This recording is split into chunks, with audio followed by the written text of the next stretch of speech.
गरीब बहू का जादुई घास का एसी। एक छोटे से गांव में सरिता अपनी बहू और अपने गरीब परिवार के साथ रह रही थी। बेटा, आज हमें ये रात को सारा काम खत्म करना होगा, कल ये सारा ऑर्डर का सामान जाएगा। माँ, मैं तो कोशिश कर ही रहा था लेकिन घास ही खत्म हो गई।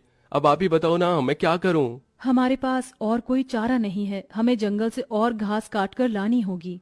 इस समय जंगल में जाने का फायदा नहीं है, कभी भी कुछ भी हो सकता है। जंगली जानवर रात के समय ही बाहर निकलते हैं। अजय बिल्कुल सही कह रहा है बहू। अरे माँ जी, हम दो लोग अगर जाएंगे तो कोई जानवर पास नहीं आएगा, और फिर इतनी जल्दी कोई जानवर हमला नहीं करता। हमें ये ऑर्डर कल देना है, आप ये भी तो सोचिए। लेकिन बहू। माँ जी, आप चिंता मत कीजिए, कुछ नहीं होगा। बस आप बच्चों के पास ही रहना और उनका ख्याल रखना। अगर ये ऑर्डर नहीं गया तो बच्चों के लिए हम गर्मी से बचने के लिए कूलर भी नहीं खरीद पाएंगे। सरिता की बहू भाविका और उसका बेटा, वो तीनों घास से पंखे कूलर बनाने का काम किया करते थे, इसलिए उन्हें घास की जरूरत पड़ती थी। वह आधी रात के समय जंगल में जाते हैं। भाविका, जरा से भी हलचल हुई तो मुझे बता देना, कभी भी कुछ भी हो सकता है। ठीक है जी, मैं आपको बता दूंगी। अजय और भाविका दोनों ही जंगल में घास काट रहे होते हैं, तब उन्हें झाड़ियों से आवाज आने लगती है। क्या तुमने भी वहां से कोई आवाज सुनी है? हाँ जी, मैंने भी सुनी है। मैंने तुम्हें कहा था ना, इस समय आना ठीक नहीं है। चलो देखते हैं उधर क्या है। भाविका और अजय झाड़ियों के पास जैसे ही जाते हैं, उन झाड़ियों के पीछे से एक आदमखोर भेड़िया निकलता है।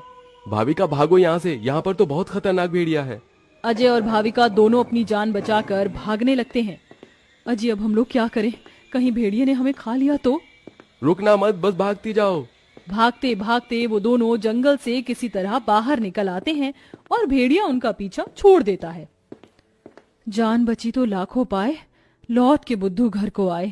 रास्ते में चलते हुए आधी रात के समय उन्हें गांव के एक कूड़े के ढेर के पास एसी पड़ा हुआ नजर आता है।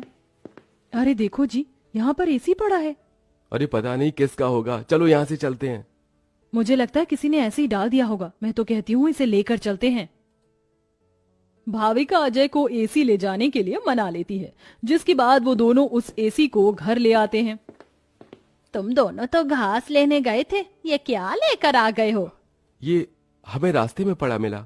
जब हम कूलर पंखे बना लेते हैं तो एसी भी बना सकते हैं। इस खराब एसी को छोड़ो और ये बताओ, क्या तुम घास लेकर आई हो? सरिता के ये बोलने के बाद जंगल की दुर्घटना के बारे में दोनों बताते हैं, जिसे सुनकर सरिता हैरान रह जाती है। अच्छा, इसका मतलब बहुत बड़ी मुसीबत से बचकर आए हो तुम दोनों, और साथ में ये कचरा उठाकर ले आए।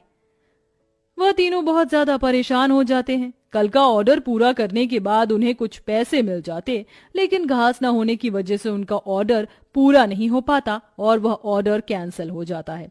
अगले दिन उनके टूटे फूटे घर के अंदर धूप की किरणें आने लगती हैं, जिससे बहुत ज्यादा गर्मी हो जाती है। हे भगवान, कितनी गर्मी लग रही है, घर में पंखा भी नहीं चल रहा है। मुझे भी बहुत गर्मी लग रही है। पिताजी पिताजी, हमें बहुत गर्मी लग रही है, हमारे घर में एक पंखा भी ठीक से नहीं चलता। बेटा, थोड़ा सा सब्र रखो, कुछ दिनों में मेरे पैसे मुझे मिल जाएंगे तो मैं घर के अंदर एक अच्छा सा पंखा लगवा दूंगा।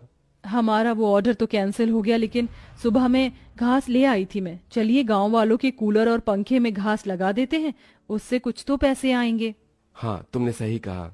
भाविका और अजय दोनों मिलकर पुराने कूलरों के अंदर घास लगा रहे होते हैं, और यहाँ घर में राजू दिशा गर्मी से परेशान हो रहे होते हैं। काश कि हमारे घर में भी कोई एसी होता। तभी दिशा की नजर उसके पिता के लाए हुए एसी के ऊपर पड़ती है। अरे राजू, जरा इसे देखो, लगता है पिताजी हमारे लिए एसी लेकर आए हैं, पर उन्होंने ये एसी अभी तक क्यों नहीं लगाया? क्योंकि ये एसी खराब है, बस इसीलिए। कल रात तुम्हारे माता पिता को यह कूड़े करकट में मिला था। ये सुनने के बाद राजू इस बात से तो खुश होता है कि उसके पिताजी पुराना ही सही, कम से कम एक एसी तो घर पर लेकर आए। कुछ देर बाद वह अपने दोस्तों के पास खेलने चला जाता है। ढोलू ढोलू, कहाँ हो तुम? चलो खेलते हैं। आज मैं नहीं आ सकता, बहुत गर्मी है, और इतनी गर्मी में मेरा मन नहीं कर रहा है आने का, क्योंकि मेरे घर के अंदर एसी लगा हुआ है। मैं उसकी ठंडी हवा में ही बैठना चाहता हूँ। क्या कहा? तुम्हारे घर के अंदर भी एसी है? हाँ, और हमारा एसी बहुत अच्छा चलता है, बहुत ठंडा कर देता है घर को।